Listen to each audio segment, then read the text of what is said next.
사랑하는 형제자매 여러분, 환영합니다. 지난 한 주간도 다들 평안하셨는지요?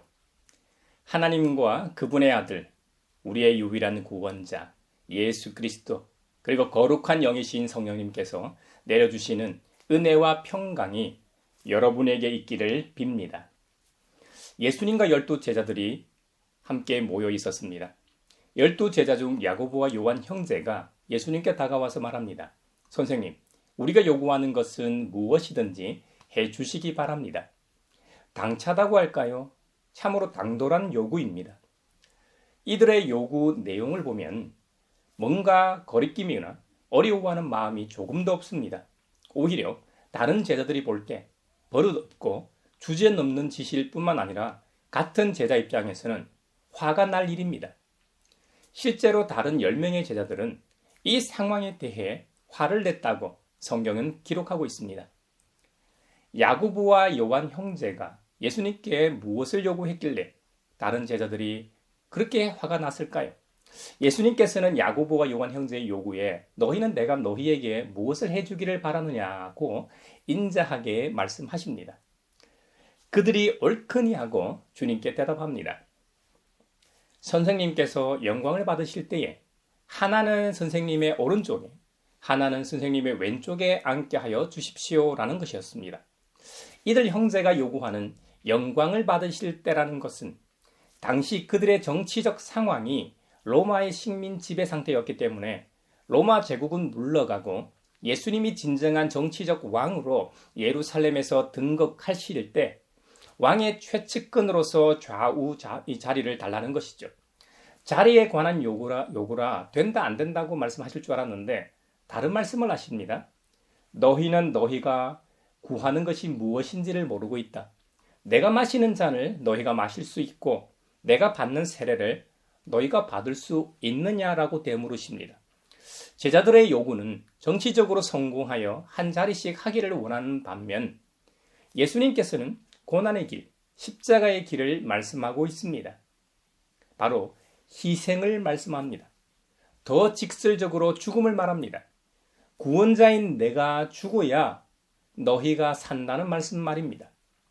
예수님의 사명과 참된 길이 무엇인지도 모르고 야고보와 요한 형제가 대답합니다. 네, 물론입니다. 할 수 있습니다. 왜 못하겠습니까? 그랬더니 예수님께서 이렇게 말씀하십니다. 생각해보니 너희가 과연 내가 마시는 잔을 마시고 내가 받을 세례를 너희가 받을 것이다. 그러나 너희가 지금 요구하는 내 오른쪽과 왼쪽에 앉는 그 일은 그 영광의 자리를 주는 것은 내가 허락할 수 있는 일이 아니다. 그것과 관련해서는 그 자리에 합당한 사람들에게 돌아갈 것이다 라고 예수님은 말씀하셨습니다. 사실 주님께서 마시는 잔과 받는 세례는 유일한 구원자로서 그리스도의 고난을 가리킵니다. 예수님의 제자들이 앞으로 당할 고난과는 사실 본질적으로 다른 것이죠. 예수님께서 마시는 잔과 받는 세례는 하나님의 공의를 만족시키는 것입니다. 주님의 백성들을 구원하시는 잔이요 세례입니다. 그러나 제자들이 당할 고난은 그리스도의 남은 고난을 짊어지는 제자로서의 고난입니다. 그런 의미에서 오늘날 우리가 지는 고난 역시 2000년 전 제자들이 짊어졌던 고난과 유사하다 하겠습니다. 주님의 고난과 다르게 주님을 따르는 자로서 당하는 고난인 것이죠. 여러분, 야고보와 요한 형제는 지금 자리 청탁을 주님께 하고 있습니다. 요즘 말로 하면 인사청탁이죠. 우리 사회에서도 정치 진영의 양쪽에서 인사청탁 관련하여 항상 시끄럽습니다. 어느 쪽이 힘을 잡고 있느냐, 어느 쪽이 공격수냐에 따라 언론을 이용하고 힘있는 공권력을 동원하는 정도의 차이는 있지만 예나 지금이나 한자리 하고 싶은 인간의 욕구는 똑같은가 봅니다. 이 말씀을 옆에서 지켜보고 있던 다른 제자들 입장은 어떻겠습니까? 만약 여러분이 다른 제자들이라면 어떻게 하시겠습니까? 그럴 수도 있지. 우리는 절대적으로 예수님을 믿어 하고 관대하게 행동하시겠습니까? 아니면 2000년 전 그 자리에 있었던 다른 제자들처럼 예수님께 인사청탁을 하는 장면을 보고 격분하시겠습니까? 대부분은 다른 제자들처럼 행동했을 겁니다. 예수님께서 야고보와 요한 형제의 요구를 들어주시든 아니 들어주시든 그것과 상관없이 불공정하기 때문이죠. 사실 우리 인간이라는 존재가 합리적이고 이성적인 것 같아도 질투의 화신 아닙니까? 아무리 공정하게 자리가 정해지고 일처리가 된다고 해도 부러워하는 것이 본성입니다. 이번에 한강이라는 소설가가 노벨 문학상을 수상했습니다. 전 세계 대부분의 관계자 및 언론, 베팅 업체가 예측하지 못한 수상이었습니다. 오죽했으면 수상자를 배출한 우리나라에서도 그랬을까요? 예전에 고은 시인이 노벨 문학상 후보로 거론될 때 취재진들이 고은 시인 집에 진을 치고 있지 않았습니까? 그런데 정작 실제 수상자를 배출한 이번에는 어땠습니까? 또 삐뚤어진 자아상을 가진 한 작가는 한강의 작품이 역사 왜곡이라는 말로 폄하하기도 했습니다. 노벨상을 준 선정위원들도 비판하며 노벨상의 권위가 실추됐다고 맹비난했죠. 삐뚤어진 사회에서 뿐만 아니라 목회자 중에도 한강의 작품은 좌익 사상에 물든 작품이라고 말하는 목회자도 있기도 했습니다. 이렇게 말한 목회자는 도리어 한강을 비판한 그 작가를 양심이 있는 아주 훌륭한 작가라고 치켜 세웠습니다. 이거 그냥 웃고 넘겨야 할지 참으로 난감합니다. 이 일은 김대중 전 대통령이 노벨 평화상을 수상했을 때도 있었던 반응이라 뭐 그리 놀랍지도 않습니다. 아무리 미운 형제라도 축하할 일은 함께 축하하는 것이 이 사회의 구성원으로서 함께 살아가는 도리가 아닐까요? 한강이라는 작가의 배경이나 그의 관점과 스토리가 특별한 점도 있을 겁니다. 하지만 그동안 한국 작품이 세계의 주목을 받지 못한 데는 번역 문제가 가장 컸습니다. 그런데 한강 이 작가의 작품은 영국 출신의 데보라 스미스라는 걸출한 번역가 덕도 한몫했음을 부인할 수 없습니다. 사실상 한강 노벨 문학상의 1등 공신은 데보라 스미스였다고 해도 과언이 아닙니다. 한강 작가도 처음으로 세계적 주목을 받는 자리 2016년 영국 부커스상을 수상할 때 맨 처음 감사의 말과 함께 번역가 데보라 스미스의 공을 인정했죠. 한강의 노벨 문학상 수상 소식이 전해지자 제가 아는 번역가는 한강의 노벨 문학상 수상을 축하하면서도 번역가로서 데보라 스미스를 부러워하는 마음이 들었다고 했습니다. 자신에게도 한강의 작품과 같은 소설을 번역할 기회가 주어지지 않은 것에 대한 아쉬움과 부러움이죠. 최근 이 사회의 가장 큰 이슈인 노벨 문학상 수상과 관련해서 비유를 들었습니다만 이 사회 모든 분야에서 우리는 태생적으로 부러워하고 질투하게 돼 있다는 말입니다. 그런데 말입니다. 12제자는 예수님으로부터 직접 각각 제자로 부르심을 받았습니다.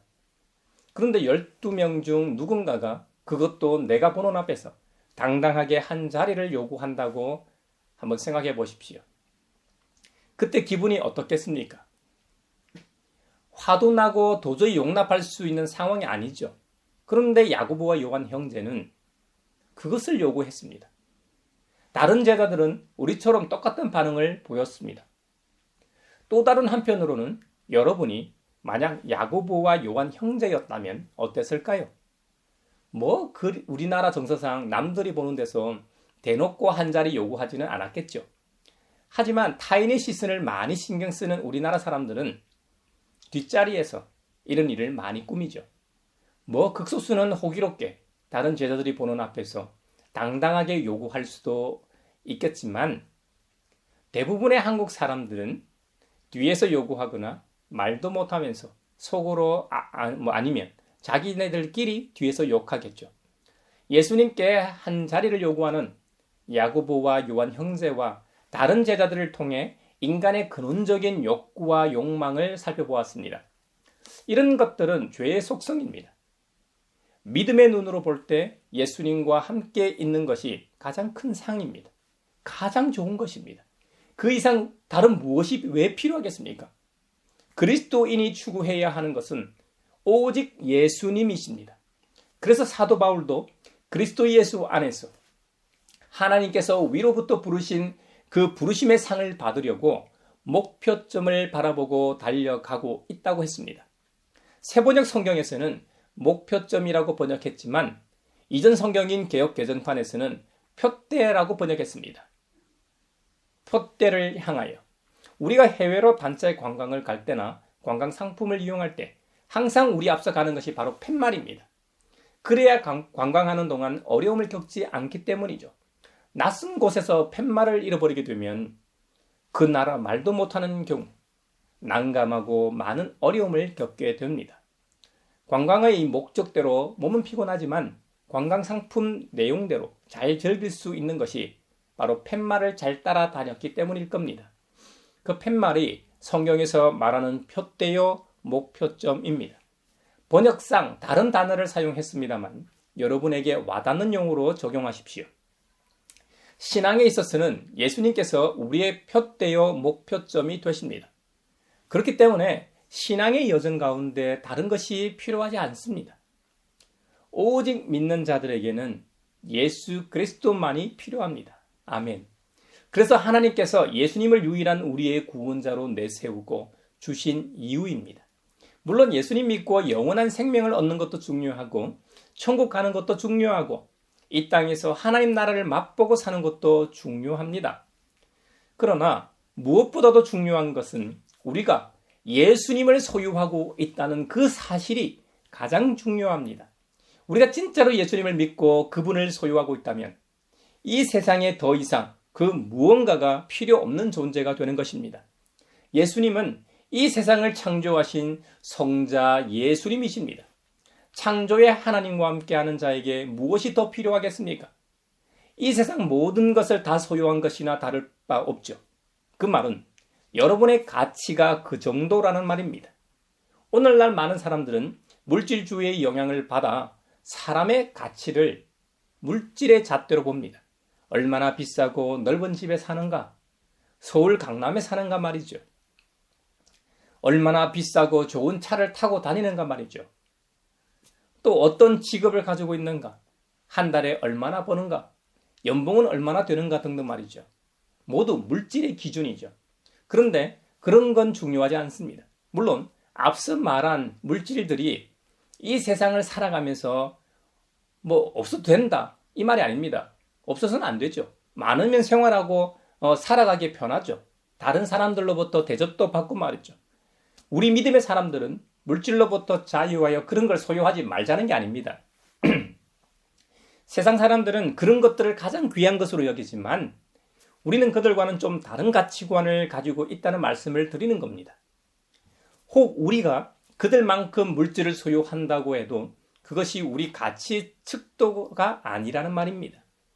우리에게는 예수 그리스도, 날 위해 십자가에서 죽으시고 부활하신 주님이 가장 가치 있고 중요하다는 것을 잊지 말자는 겁니다. 사랑하는 형제자매 여러분, 우리의 목표는 오직 예수 그리스도이십니다. 아멘. 우리의 표대여 목표점은 오직 예수 그리스도이십니다. 아멘. 믿음의 경주의 목표는 결승점은 예수 그리스도이심을 잊지 맙시다. 예수님께서 야고보와 요한 형제의 자리 요구에 대하여 나도 모른다.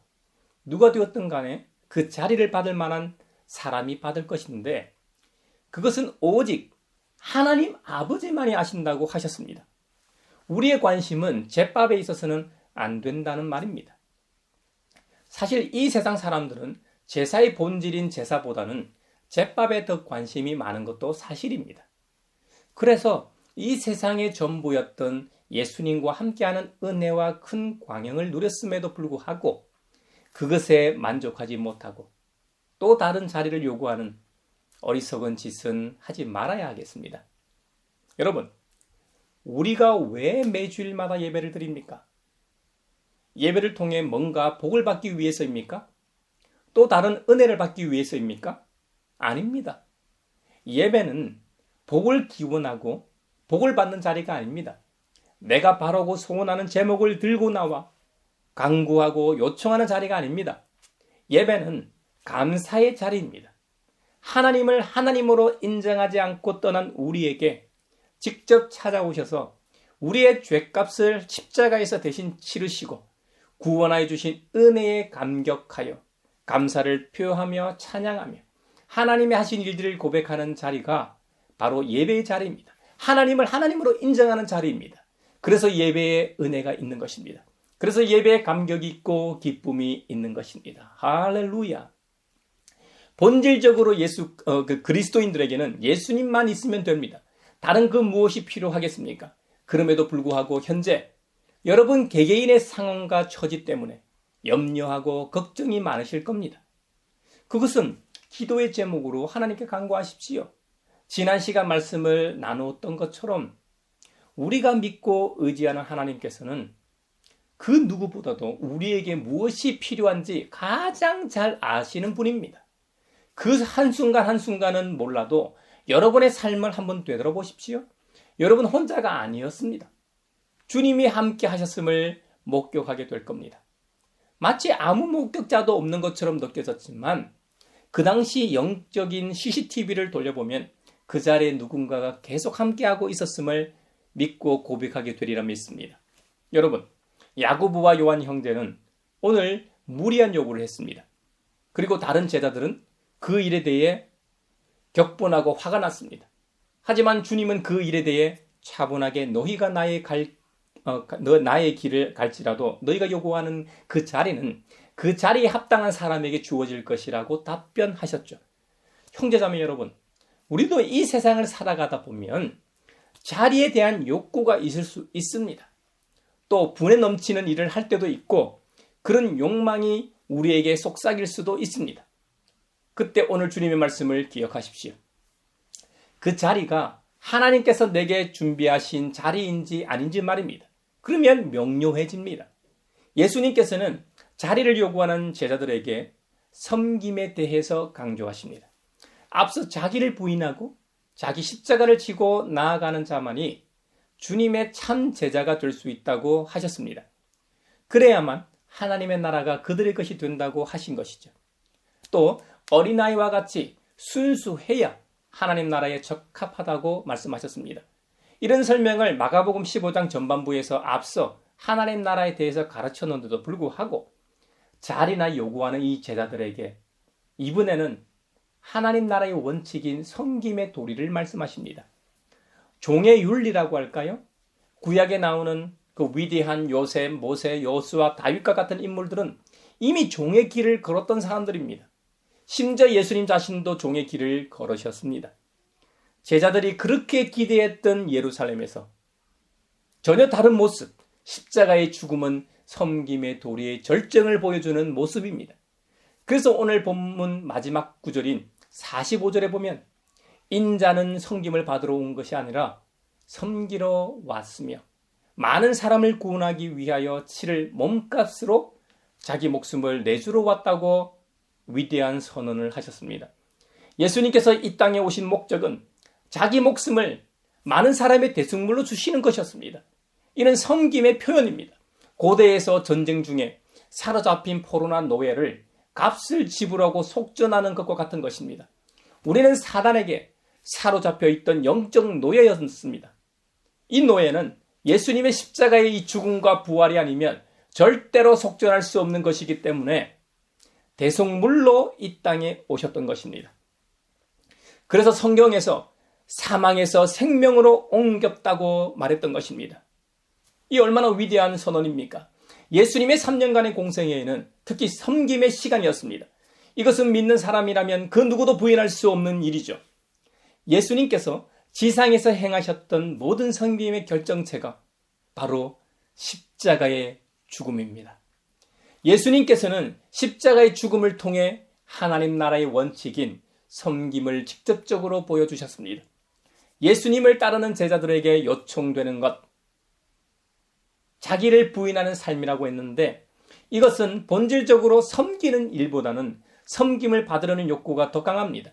그런데 우리가 그 욕구를 이기고 섬김을 받는 일보다 섬기는 일을 더 좋아하고 그것을 특기로 한다면 우리야말로 진짜 하나님 나라에 어울리는 존재가 될 겁니다. 사랑하는 형제자매 여러분, 우리 모두가 주님처럼 섬김을 받으러 교회에 오고 세상에서 섬김을 받는 존재보다는 먼저 섬기는 사람이 되도록 합시다. 그러면 섬김을 통해 많은 사람을 구원하신 예수님처럼 우리의 섬김을 통해 하나님을 인정하고 하나님께로 돌아오는 잃어버린 사람들이 많아질 겁니다. 이 일이 우리 하나님께서 가장 기뻐하시는 일임을 깨달아 우리 모두가 이번 한 주간도 섬김의 도리를 체험할 수 있기를 주님의 이름으로 축원합니다.